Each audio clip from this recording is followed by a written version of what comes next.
வணக்கம். இது கதைக்களம். தமிழில் உண்ணுதல் என்பதற்கு வெவ்வேறு பொருள்பட பல்வேறு பெயர்கள் இருப்பதை நாம் அறிவோம். அருந்துதல், உண்ணல், உறிஞ்சுதல், கடித்தல், தின்றல், துய்த்தல், நக்கல், பருகல், மாந்தல், கடித்தல், விழுங்கல், முழுங்கல் என்று பல்வேறு பெயர்களை கூறுகிறார்களே, அவை என்ன என்ன என்பதை நாம் அறிந்து கொள்வோமா? அருந்துதல் என்பது மிக கொஞ்சமாக சாப்பிடுவது. உண்ணல் என்பது பசி தீர சாப்பிடுவது. உறிஞ்சுதல் என்பது நீர் கலந்த உணவை ஈர்த்து உண்ணுதல்.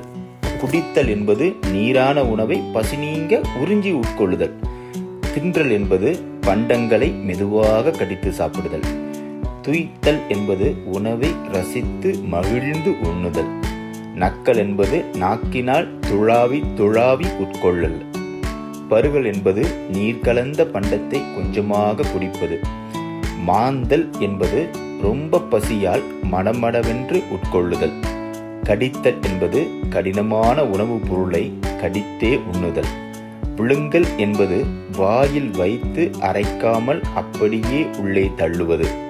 முழுங்கல் என்பது முழுவதையும் ஒரே வாயால் போட்டு உண்பது. அறிந்து கொண்டோமா? நன்றி, வணக்கம். இந்த சேனலை சப்ஸ்கிரைப் செய்வோம்.